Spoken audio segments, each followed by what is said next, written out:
My name is Linda, and I learned what I was worth to my parents the day they told me to be independent. They said it like it was a life lesson. It felt like a dismissal. I was 18, sitting at our oak dining table with 3 college acceptance letters spread out in front of me. I had worked every weekend since I was 16. I graduated near the top of my class. I earned scholarships. Not full rides, but enough that with a little help, I could have made it work. My father didn't even pick up the letters. College builds character when you pay for it yourself, he said. Folding his newspaper like this was the end of a casual conversation. My mother nodded. You've always been strong, Linda. You don't need handouts. Handouts. That word lodged in my chest like a splinter. 2 weeks later, my younger sister Caroline announced she wanted to find herself in California.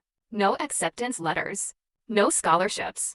No plan. My parents bought her a plane ticket. They paid her rent. They bought her a car. And when I asked how that was different, my father smiled in that patient, infuriating way. Caroline just needs support right now. You have to understand the economy of my family. Caroline was the dreamer, the fragile one, the golden child. I was the dependable one, the backup generator, the daughter you send into the storm because she'll survive it. So I did what they expected. I took out loans. I worked 2 jobs. I slept for hours a night. I didn't call home when I ate ramen for the 5th night in a row because pride tastes better than begging. But here's what no one talks about when they tell you to be independent. You remember every check they wrote for someone else, every birthday gift that cost more than your semester's textbooks, every time they said, we just don't have it right now, while wiring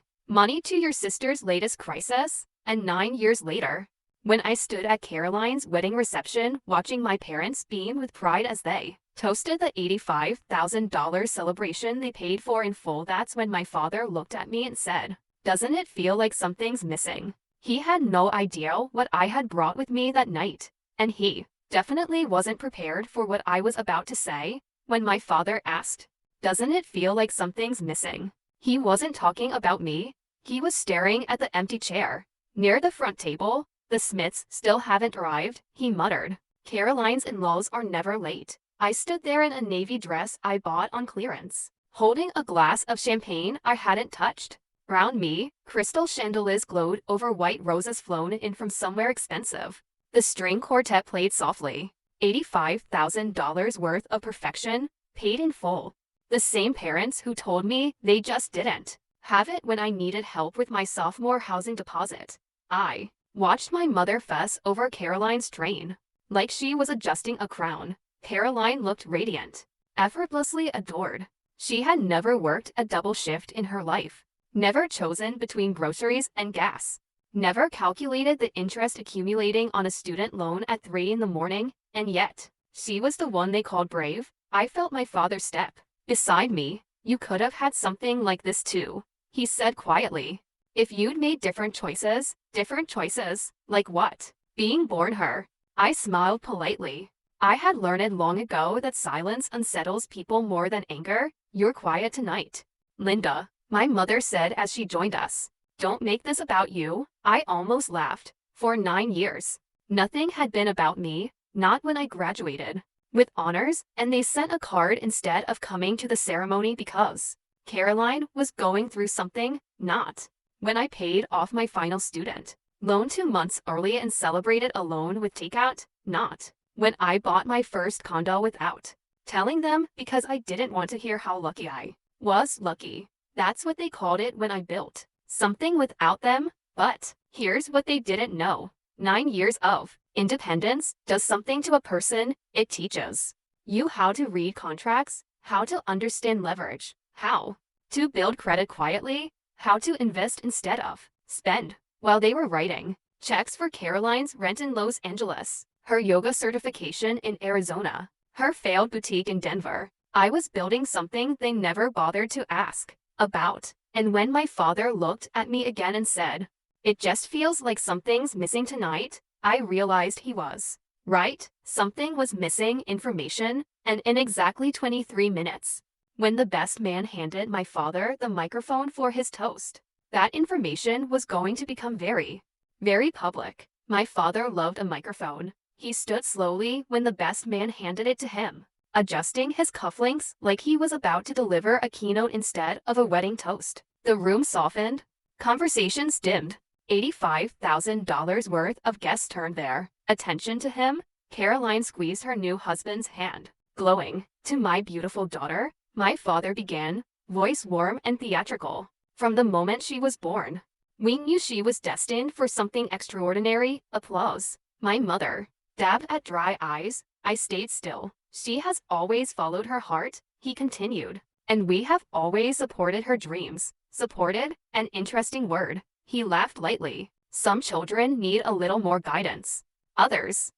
He glanced at me. Others insist on doing everything the hard way. Polite laughter scattered across the tables. There it was, the script. Caroline delicate, deserving, radiant. Me stubborn, distant, self-made by choice. He raised his glass. And tonight, nothing is missing. This is perfection. That's when the wedding planner approached me. Miss Linda, she whispered nervously. There's a small issue with the vendor payment for the Smith family's contribution.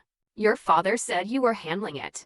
I blinked slowly. I'm sorry. She lowered her voice. The final transfer for the venue balance hasn't cleared. The Smiths were under the impression you would wire the remainder. I felt something shift inside me. Remainder. I had seen the contract 2 weeks earlier, by accident. Of course, my mother had left it open on the kitchen island. When I stopped by to drop off Caroline's bridal shower gift, I hadn't meant to read it. But numbers speak loudly when you understand them, and what I saw that day explained everything. The Smith family hadn't paid what everyone thought they had. My parents had taken out a second mortgage to cover this wedding. They just hadn't told anyone, including the groom, including the Smiths, including Caroline. Suddenly, my father's comment, "Doesn't it feel like something's missing?" took on a very different tone. He wasn't worried about, yes, he was worried about exposure. The wedding planner leaned closer. If the balance isn't cleared in the next 15 minutes, the venue manager says he'll have to suspend the bar service. Suspend the bar at an $85,000 wedding. I looked toward the head table where my father stood, glowing in borrowed confidence. He thought he controlled the narrative. He thought I was still the quiet daughter who absorbed things and moved on. What he didn't know was that 9 years of independence had made me very comfortable with numbers, and I had already run them. I smiled at the planner. Don't suspend anything, I said calmly. I'll take care of it. But I wasn't reaching for my phone to send money. I was reaching for it to pull up something else, something my father forgot existed, and in 5 minutes, when I asked for that microphone, perfection was going to crack. I didn't rush. That's the thing about power. When you actually have it, you don't need to scramble. My father finished his toast to applause. Glasses clinked. The string quartet resumed. The bartender poured champagne like nothing was about to implode. I stood. Dad, I called lightly. Before you sit down, may I? He looked surprised but pleased. He handed me the microphone like he was granting me a small mercy. Of course. Linda, he said, smiling at the room. My independent daughter would like to say a few words. Independent? I turned slowly, facing the guests, the Smith family, the groom, the friends, the investors my father had invited to show off his success. My name is Linda, I began calmly. And for 9 years, I've been very independent. Polite chuckles. I paid for my own college, my own rent, my own health insurance. I was told that paying your own way builds character. I glanced at my father. That support isn't always necessary. The room shifted slightly. I've always admired how committed my parents are to supporting dreams. I continued smoothly. Especially Caroline's. My sister smiled uncertainly, so when I saw how beautiful this wedding was, I wanted to make sure everything was secure. My father's smile tightened. I lifted my phone. You see, 2 weeks ago, I noticed something interesting in the venue contract. My mother went pale. There's a balance due tonight. A murmur rippled through the tables. The Smith family believes it's covered, I said gently. The venue believes it's covered. The guests certainly believe it's covered. I paused. But it isn't. Groom's father straightened in his chair. My father stepped closer to me, whispering through clenched teeth, "What are you doing?" I kept smiling. "I'm preventing a public embarrassment," I said into the microphone. Then I turned the phone screen outward. "I paid it." Silence. "I wired the final $42,000 balance there. Time minutes ago." Gasps. The groom looked at Caroline. Caroline looked at my parents. My mother's hand trembled against her clutch. "I did it," I continued, voice steady, "because I didn't want this beautiful evening interrupted by a suspended bar or a venue dispute." The wedding planner near the back nodded uply. "But I think it's important," I added softly, "that we're honest about sacrifice." The air felt electric now. For 9 years, I was told independence builds character. So I built mine. I lowered the phone, and tonight, I decided I'd support the dream too. My father's face had drained of color, because he understood something that others didn't. Yet, if I could casually wire $42,000, then maybe I wasn't the struggling daughter anymore. And if I wasn't struggling, then where, exactly, had all that money come from? The groom's father slowly stood. "I was under the impression," he said carefully, "that the Ashfords had this fully handled." I turned back to my father, and for the first time in my life he didn't have an answer. The silence stretched so tight I thought the crystal glasses might crack from it. The groom's father cleared his throat. "Richard," he said evenly, "we transferred our agreed contribution 2 weeks ago. We were assured the venue was fully paid." My father forced a laugh. "Of course it was. There must be some confusion." "No confusion," I said softly. I didn't raise my voice. I didn't need to. I brought a copy of the contract. My mother inhaled sharply. "You went through our paperwork?" she hissed. "No," I replied calmly. "You left it open on the counter. I just read it." There's something very powerful about facts delivered without emotion. "The Smiths contributed $30,000, I continued. "The total cost exceeded projections by $42,000. That difference was due today." I turned to the groom's father. "You were never told about the overage." His jaw tightened. My father stepped closer to me, his smile now brittle. "Linda, this isn't the time." I met his eyes. "Became the time when the venue manager prepared to suspend service." A ripple of shock ran through the guests. The wedding planner shifted awkwardly near the back, confirming without words that I wasn't exaggerating. Caroline's perfect smile began to tremble. "Dad," she whispered. He didn't look at her, because here's what he understood now. If he admitted the shortfall, he looked irresponsible. If he denied it, the venue would contradict him. If he attacked me, he confirmed everything I was implying. He chose anger. "You had no right," he snapped under his breath. "This was not your business." I tilted my head slightly. "For 9 years," I said quietly into the microphone, "I was told to handle my own business." The words hung there, and I did. I stepped back from the head table and addressed the room again. I didn't do this to embarrass anyone. I did it to protect my sister from starting her marriage with a financial dispute. "Caroline, why? But since we're talking about support tonight," I added gently, "I think transparency matters." The groom finally spoke. "Why was there a shortfall?" Not to me, to my father. And that was the moment the power shifted, because now the questions weren't about my independence. They were about his decisions. I watched him calculate, the same way I'd watch him calculate my worth at 18. Only this time, he didn't control the numbers, and when he finally opened his mouth, though his voice had lost its earlier warmth, temporary cash flow timing, that's what people say when they don't want to say debt. The groom's father didn't sit down. "Richard," he pressed, "are you telling me you overextended yourself for this event?" My mother finally spoke, her voice thin. "We wanted everything to be perfect." Perfect? There's that word again. I looked at Caroline. Her mascara was beginning to smudge at the corners. "Dad," she asked again, softer this time, "is everything okay?" He avoided her eyes, and that's when I understood something critical Caroline hadn't known. She believed this fairy tale was fully funded. She believed the checks were written without consequence. She believed, like she always had, that our parents were unshakable. But I had seen the second mortgage filing. Public records are fascinating when you know how to read them. 3 months ago, my parents refinanced their home. 2 months ago. They opened a high-interest line of credit 6 weeks ago. They maxed it out, not for medical bills, not for an emergency, for appearances, for a ballroom full of people they wanted to impress. The groom's mother leaned forward.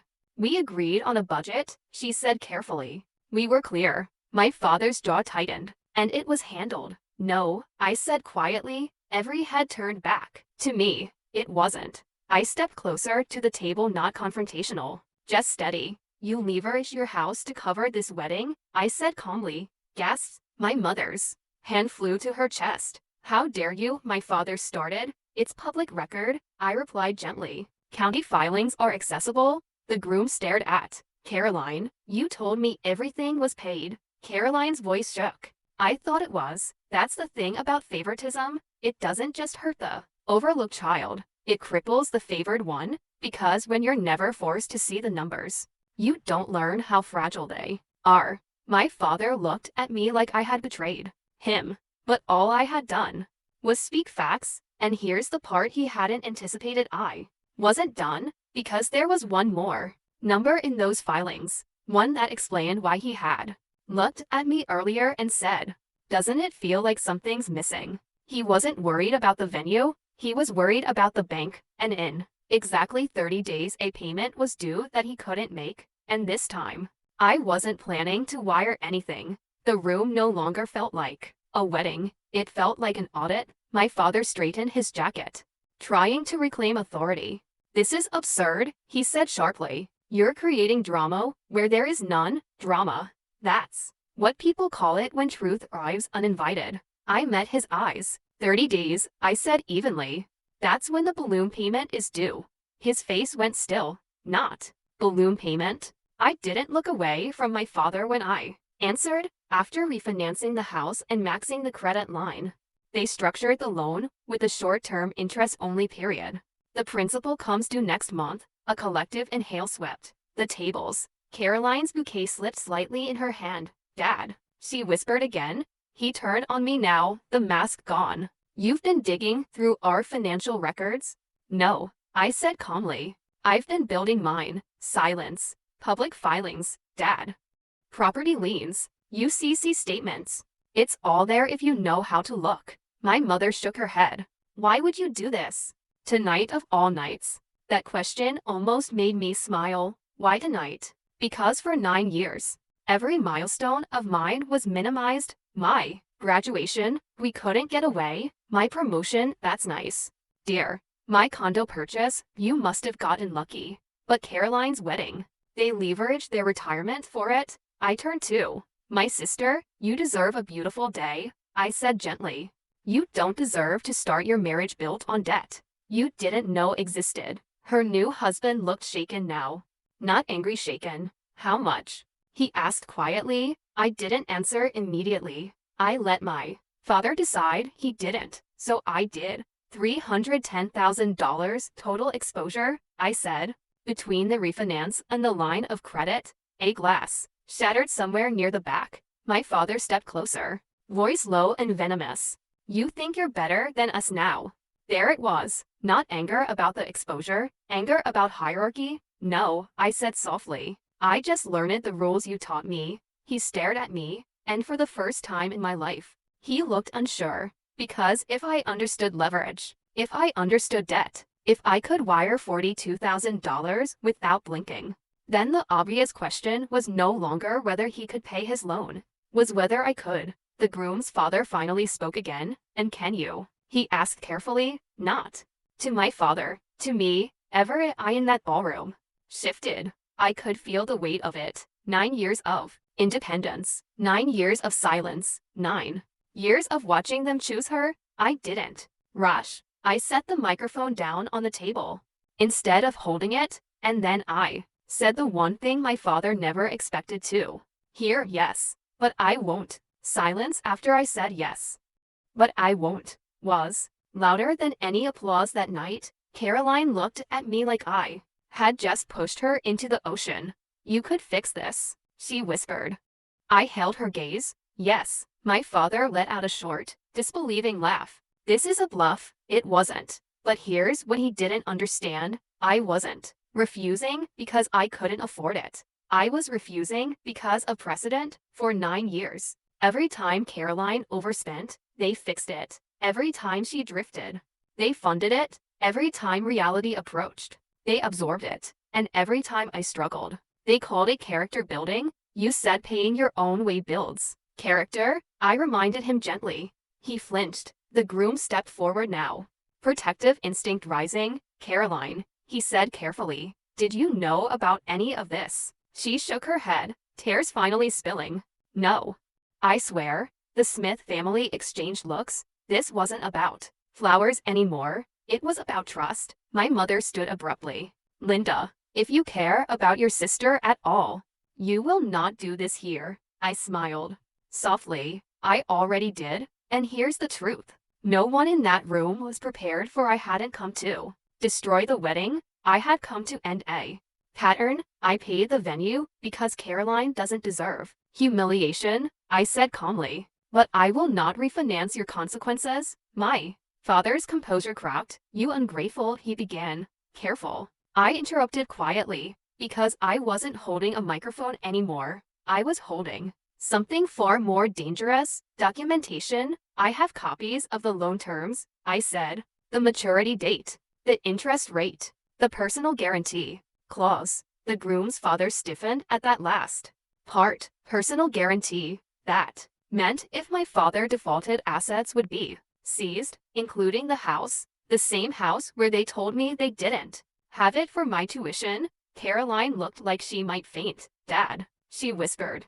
He didn't answer her. He was staring at me with something I had never seen before. Fear. Because for the first time in his life, I wasn't the quiet daughter asking for help. I was the only person in the room who fully understood the numbers, and the bank didn't care about perfection, cared about payment. The groom took Caroline's hand. We need to talk, he said firmly. As they stepped away from the head table, my father leaned toward me and hissed, "You've just destroyed this family." I met his eyes without blinking. No, I said softly. You did that when you decided image was more important than honesty. But what he didn't know, what none of them knew, was that the loan wasn't the real ticking clock. There was another clause buried in that refinancing agreement. One that would activate the moment the Smith family's attorneys started asking questions. And when that happened, the wedding wouldn't be the only thing collapsing. The string quartet had stopped playing. No one told them to. They just stopped. Clusters of guests began whispering. Phones were discreetly pulled from clutches and jacket pockets. The illusion of perfection was dissolving in real time. My father grabbed my arm, not violently, but firmly enough to make a point. What clause? He demanded under his breath. There it was, not denial, not outrage, concern. Gently removed his hand from my sleeve. When you refinanced, I said quietly, you used projected assets from the pending land sale as supporting documentation. His face drained again, because he knew exactly what I was talking about. The vacant parcel behind the house, the one he had bragged about for years, future development opportunity. He called it, only it wasn't under contract anymore. The buyer backed out 3 weeks ago. I knew, because I checked things. That land isn't liquid, I continued softly.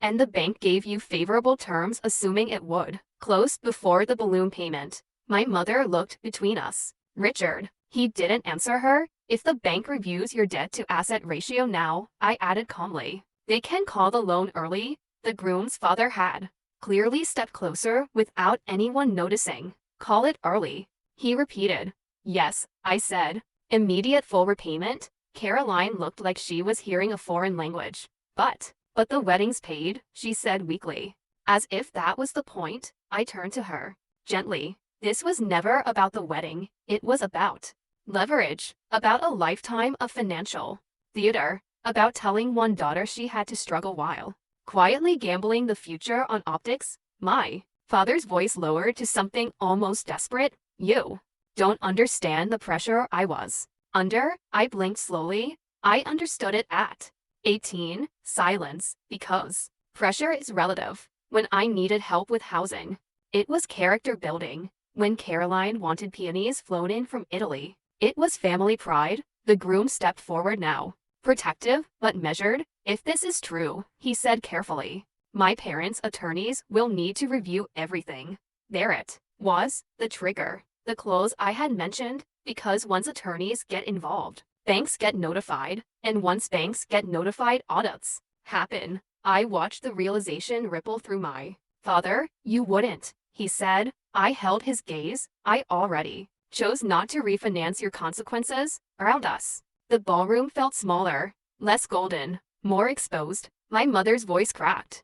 Linda, please. And for the first time all night, something inside me softened, not enough to reverse course, but enough to say this.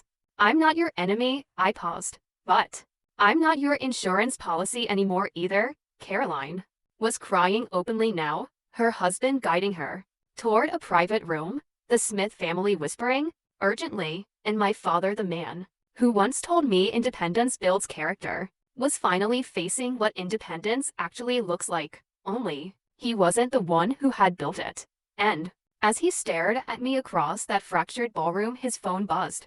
He looked down, then back up at me, because whatever was on that screen, he knew exactly why it was happening. And it wasn't the Smiths calling. It was the bank.